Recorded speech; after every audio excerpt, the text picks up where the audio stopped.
ఏడాదికో వైవిధ్యం, ఏకదంతుని రూప నేపథ్యం. 70 అడుగుల ఎత్తైన ఖైరతాబాద్ మహాగణపతి విశేషాలు. విజయవాడలో సంభవించింది ముమ్మాటికి మ్యాన్-మేడ్ ఫ్లడ్స్. ప్రభుత్వ డొల్లతనం మొత్తం బయటపడిపోయింది. చంద్రబాబు నిర్లక్ష్య ధోరణికి 47 మంది బలయ్యారు. వైఎస్ఆర్సీపీ అధినేత వైఎస్ జగన్ చెప్పింది కూడా ఇదే. సాక్షి గ్రౌండ్ రిపోర్ట్లో కళ్లకు కట్టేలా తేల్చింది కూడా ఇదే. అయినా చంద్రబాబు మాత్రం బుకాయింపు మాటలు మానుకోవడం లేదు. ఆఖరికి వెలకలేరు అధికారే తేల్చి చెప్పేశారు. ఒకరోజు ముందే ప్రభుత్వాన్ని అలర్ట్ చేసినట్లు కుండబద్దలు కొట్టారు. ఆగస్టు 31న అంటే శనివారం రోజు మధ్యాహ్నమే సర్కార్ను అలర్ట్ చేశామని అన్నారు. అయినప్పటికీ చంద్రబాబు ప్రభుత్వం ప్రజలను అప్రమత్తం చేయలేదు. ప్రభుత్వం తప్పిదం వల్ల మరీ ముఖ్యంగా జరిగిన ఘటన ఇది. మ్యాన్ మేడ్ ఫ్లడ్ వల్ల జరిగిన ఘటన ఇది. శనివారం అర్ధరాత్రి బుడమేరు మీద ఉన్న రెగ్యులేటర్ గేట్లను కూడా ఎత్తేసాడు. చెప్పా పెట్టకుండా అర్ధరాత్రి 12 గంటలు దాటిన తర్వాత చెప్పా పెట్టకుండా బుడమేరు మీద ఉన్న రెగ్యులేటర్ గేట్లను సైతం గేట్లు పైకెత్తాడు. గేట్లు ఎత్తడంతో నీళ్ళన్నీ పూర్తిగా విజయవాడ వైపు రావడం జరిగింది.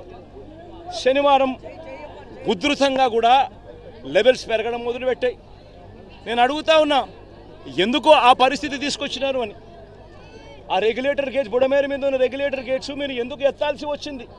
కేవలం ఆ గేట్లు ఎత్తకపోతే చంద్రబాబు నాయుడు ఇల్లు మునిగిపోతుందని, చంద్రబాబు నాయుడు ఇల్లు కాపాడుకునే దానికోసం ఆ గేట్లు ఎత్తడం, విజయవాడ నగరాన్ని పూర్తిగా ముంచేసే కార్యక్రమం చేయడం, ఇది చంద్రబాబు నాయుడు గారు చేసింది. మీరు సహకారం ఇవ్వకపోతే పోతారు కానీ ఇలాంటి తప్పుడు ప్రచారం చేయడం, ఏదో అమరావతి మునిగిపోయిందంట, వీళ్ళని ముంచాలు తీసుకొచ్చి అక్కడ అప్పుడే బుద్ధి వస్తుంది వీళ్ళకి. అమరావతి మునిగిపోయింది ఎవరు చెప్పాడు మీకు? లేకుంటే అక్కడనే పోడ్చాల వీళ్ళ శ్మశానం అన్నారు, అక్కడనే పోడ్చాల, అప్పుడే బుద్ధి వస్తుంది. మనుషులకు బుద్ధి జ్ఞానం ఉండాలి. మేము శనివారమే మా ఈ గారు, ఎస్సీ గారు, కలెక్టర్కి వాళ్ళకి అందరికి చెప్పాను. నేను కూడా ఎంఆర్ఓ వాళ్ళకి ఫోన్ చేసి చెప్పాను శనివారమే. మేము శనివారం మా వాళ్ళు ముందే చెప్పారంట. మేము శనివారమే మాకు ఇక్కడ శనివారం పొద్దున్న వరకు అసలు ఏం లేవు రీడింగ్. మధ్యాహ్నానికి వాళ్ళకి ఇంటిమేషన్ చేసాం, మేము సాయంత్రం ఆపరేట్ చేస్తాం అండ్ ఎలక్ట్ చేయండి అని. నేను కూడా డైరెక్ట్గా ఎంఆర్ఓలకి అందరికి ఫోన్ చేసి చెప్పాను. ఓపెన్ చేయాల్సి వస్తుందని ముందే చెప్పాం.